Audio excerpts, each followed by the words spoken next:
तर आज आम्ही लेकीने मिळून तिळगुळ वडी बनवली होती.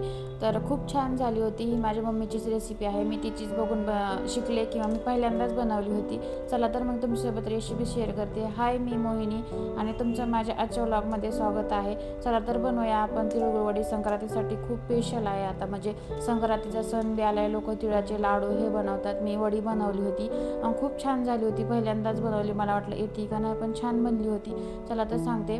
मी एक वाटीच्या प्रमाणामध्ये त्याचं मी घेतलं होतं सगळं साहित्य. 1 वाटी तीळ घेतले होते, त्याच वाटीने 1 वाटी गूळ घेतला आणि 1 वाटी शेंगदाणे घेतले होते. आणि मी तीळ येतात कढईमध्ये एका गॅसवर कढई ठेवून गरम करून त्याला एका वाटीने मी तीळ टाकून घेतले आणि ते तीळ छान असे तडतड होस तर भाजून घेतले. नंतर ते थोडेसे थंड करायला ठेवले आणि मग त्याचा तीळ जळून द्यायचे नाही, तर मग ती वडीना करपट लागते. मग छान असे मंद आचेवर तीळ भाजून घ्यायचे तडतड होईपर्यंत. त्याचा आवाज आल्यावर आपल्याला कळतंच. आणि नंतर मग त्याच वाटीने मी 1 वाटी शेंगदाणे हे भाजून घेतले होते. तुम्ही बघा व्हिडिओमध्ये मी कसं दाखवले तसंच.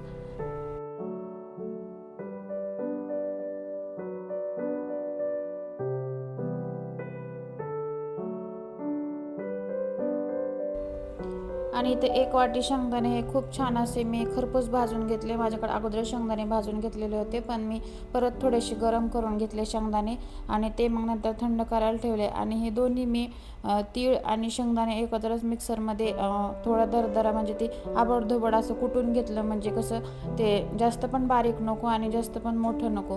मग एका कढईमध्ये मी 1 वाटी गूळ टाकला आणि त्यात पाणी, अगोदर गूळ सगळा वितळून घेतला आणि नंतर त्यात थोडंसं पाणी टाकलं आणि मग पूर्ण ते गूळ त्याचा पाक करून घेतला. त्याला एक तार आली तर मग वडी होती आणि 2 तार आले तर मग ते लाडू बनतात असं सांगितलं होतं माझ्या मम्मीने ट्रिक. तर हे तुम्हाला सांगते मी कसं. थोडंसं पाणी ओतून घेतलं कढईमध्ये आणि नंतर त्याचा पाक बनवायला ठेवला.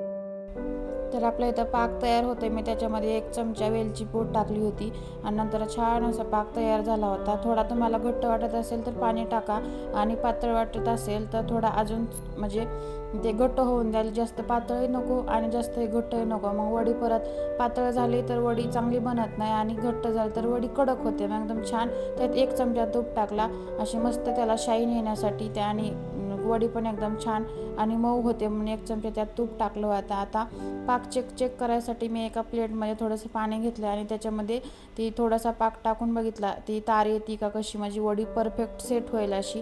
आणि नंतर मी जे बनवलेलं मिक्सर होतं ना आपलं, मिक्सरमधून काढलेलं तीळ आणि शेंगदाणे ते त्याच्यामध्ये टाकून घेतलं आणि सगळं असं मिक्स करून घेतलं.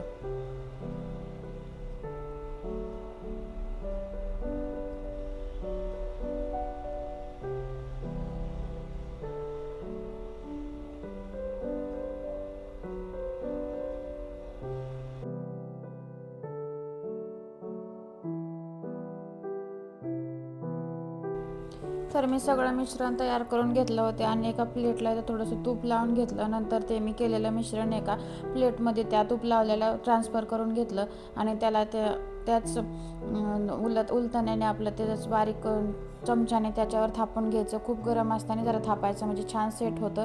आणि नंतर त्याला ना तुम्ही वरून थोडेसे गार्निशिंगसाठी तीळ वगैरे टाकू शकता. खूप छान दिसतात वरून टाकल्यावर. आणि नंतर त्याला सुरीच्या सहाय्याने किंवा चाकूने तुम्ही उभ्या आडव्या जसे पाहिजे तशी तुम्ही त्याच्या वड्या पाडून घेऊ शकता. तर कशा झाल्यात मला नक्कीच सांगा. आणि मकर संक्रांती तुम्हाला आणि तुमच्या परिवाराला हार्दिक शुभेच्छा. तिळगुळ घ्या आणि गोड गोड बोला. आणि जर व्हिडिओ आवडला असेल तर चॅनलला लाईक, शेअर आणि सबस्क्राईब नक्की करा. भेटूया पुढच्या व्लॉगमध्ये. Okay, bye.